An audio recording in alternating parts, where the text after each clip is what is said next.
Hello, welcome to the StogieBoys Pigskin Preview, Week 1. Throughout the year, you'll be hearing from the StogieBoys, Glenn Smith and my best friend, Paul Yasanio. Paulie and I will be giving you picks throughout the week. We will pick 2 or 3 games, give you our thoughts, analysis behind those games. We will talk to you about some specials that the sponsor of this program, StogieBoys.com, offers. And we will also have some special guests, time and again.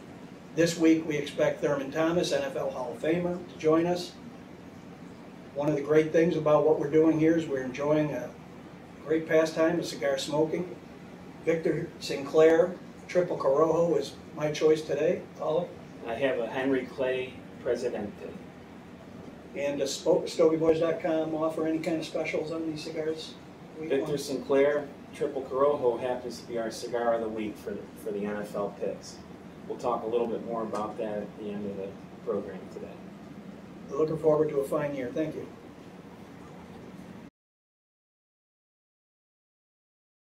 you. First game we'll be discussing today, Philadelphia Eagles at the St. Louis Rams. Eagles are favored by 5 points, Paulie, and I know you have thoughts on this game. I think personally, you know, you're dealing with a team that is picked by many to make the Super Bowl in the Eagles, assuming Vic stays healthy, against a real up-and-coming team led by Sam Bradford. What are your thoughts as to the Rams' chances, some keys to the game?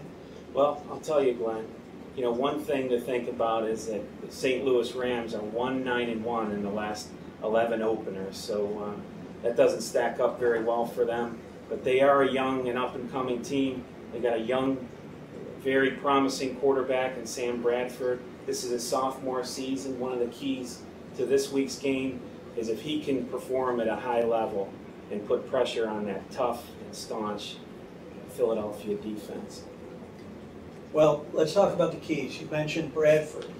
Sam Bradford, obviously it's a sophomore season, highly acclaimed quarterback coming out of Oklahoma. Very accurate. He's known for his accuracy. Some people thought that his arm strength wasn't quite there. This week he'll be facing what many think is the best cornerback duo in all of the NFL. And, you know, this game will be in St. Louis. Chances are the offensive coordinator for the Rams, highly creative. He's going to have some things, some weapons at his disposal. I think one of the keys is, in fact, Sam Bradford and his ability to perform, as you mentioned. Accuracy, that's a given. He's had that accuracy since high school. What about Steven Jackson? Absolutely. I think Steven Jackson, if he can perform at a high level as well and run hard, he'll take pressure off of that young quarterback and his receiving core. He'll give him a little bit more time. He'll release the pressure. Well, I think another key is the defense, St. Louis. Obviously very young. Chris Long, who's fantastic. You have Laurinaitis, your buddy from Ohio State. Go Bucks. Wasn't he part of this little NCAA problem? In any event, they're very young, very aggressive, very strong. Problem is they're going to have to contain Vic. You know, Vic can do just as much harm in the air or on the ground as in the air. At the end of the day, how do you think this game's going to go? Well, I think that at the end of the day, Philadelphia's defense is going to put an awful lot of pressure on that young quarterback, and I think Michael Vick is going to run wild on them, and they're going to win. Philadelphia's going to win by 4 points. All right. Well, close, but not quite right. St. Louis is going to win in a very close game.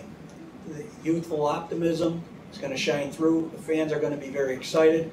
Sam Bradford's going to pass for 200, 250 yards against this great secondary. They will contain Vic. Michael Vick will not choose to run as much as he did early in the season last year. They're trying to avoid injuries this year, as you know. After the first couple games last year, he went down with an injury. Without Michael Vick, the team, although they did bring in Vince Young, they don't have the same chances as they do with Michael Vick. As a result, he'll stay put. St. Louis Rams will win in a close one.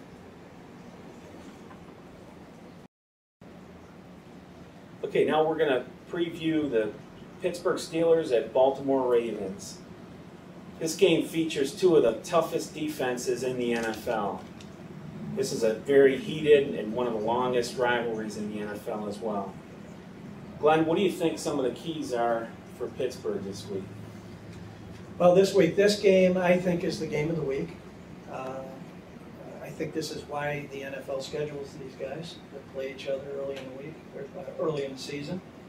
You have the winner of this team already gets a head up going into as the playoffs come about over the season. It always turns up to be Steelers or Ravens.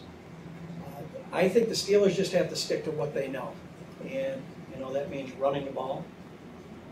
Mendenhall, tough. It's almost like he was made for the Steelers, as well as just what they know, hard-nosed defense. That's what I think. And I think also, if Mendenhall has a big day, Ben Roethlisberger will be able to go wild with his young receiver core. Yeah, and what the interesting thing there is, Big Ben, he's not going to throw much, maybe 18, 20 passes. That means when he does throw, he's going to have to be accurate. The Steelers defense, or the Ravens defense, is going to put a lot of pressure. They're going to be all over the ball, as is normal. When have they not? So Ben's going to have to be very accurate. Some of the keys to Baltimore, what would you say? Well, I think Baltimore has to get Ray Rice involved very early with a strong running game and even some short passes.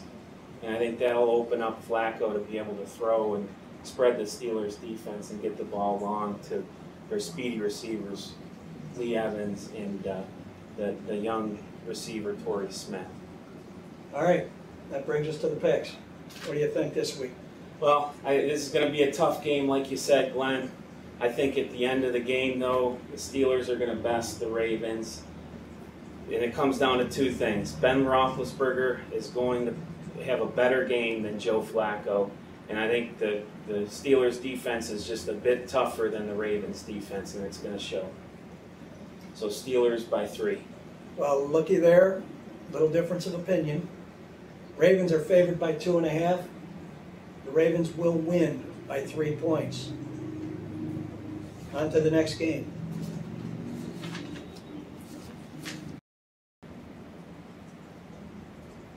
And now to our final pick of the week.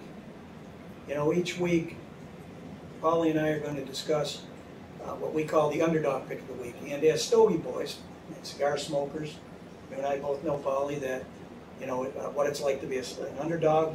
You can't smoke here, there. You can't smoke outside now in places. And as a result, we'd like to feature this Underdog pick of the week to hold a claim to those who are in the same shoes as us. So this week's Underdog game of the week will feature two teams, Dallas Cowboys and the New York Jets. The game is at New York. The Jets are favored by anywhere from 4.5 to 5 points. Paulie, why don't you give us your keys for Dallas this week? Well, I think Dallas is coming off an abysmal season, Glenn. They just had a terrible go of it last year for any number of reasons. Now they have Romo back, healthy. They've got a healthy Des Bryant. I think the connection between those two is going to be one of the major keys for their success in this game against a very tough New York Jets defense. So, obviously, given last year's, as you say, abysmal year, given the expectations, the key would be to get off to a good start. Also, with Des Bryant now in the fold, healthy Romo alongside him, obviously that connection is very important. As for the Jets, I do think, Sanchez, a lot of people, me included, keep wondering, does he just luck his way? Is this the luckiest guy in the world or what? But right now he has Santonio Holmes this year. He has Plaxico Burress. And the key for him is going to be to hook up with those two. Holmes long, Burress as a possession receiver, big and tall. And I also think it's important that they get pressure on Romo. But like you said, at the end of the day, you have Dallas really has to prove itself. This is a very, very important game to them, much more important than it is to the Jets. And that's why I picked the Dallas Cowboys. And likewise, Glenn, I agree with you. I think that there's a lot more pressure on Dallas with this game than there is on the Jets, and that's going to win the day for them.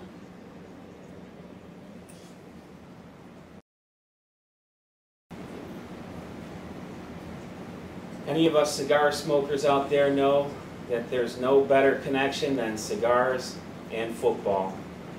And we mentioned before that we're going to have a Stogie pick of the week as well every week. And this week's Stogie is a Victor Sinclair Triple Corojo, which Glenn is enjoying right now. This cigar features a dark Corojo wrapper, and it's a full-bodied cigar. It packs a punch for sure. It smokes very smooth, but it is powerful, no doubt about it. And this cigar will go well with any football game you're watching. The Triple Corojo, Paulie, what's that run for on the side? What's the special? Do we have a special? Well, this week, for the first NFL week, we have a special on this cigar, a box of 20 for $49.95, and that's one hell of a deal. 20 cigars, $49.95. $49.95. That's a great deal. That'll do it for our first week of NFL Pigskin Preview. Before we go, though, I'd like to invite all of you to participate in our StogieBoys NFL pool. We have a Pick 'em pool as well as a Survivor pool, and you can get to it at stogieboys.com/football. It's free to play, and we have great prizes every week and grand prizes at the end of the season. For both Glenn and I, we thank you for joining us, and we look forward to catching up with you next week for week 2 of the NFL season. Everyone enjoy your cigars and enjoy the first week of NFL football. Salute.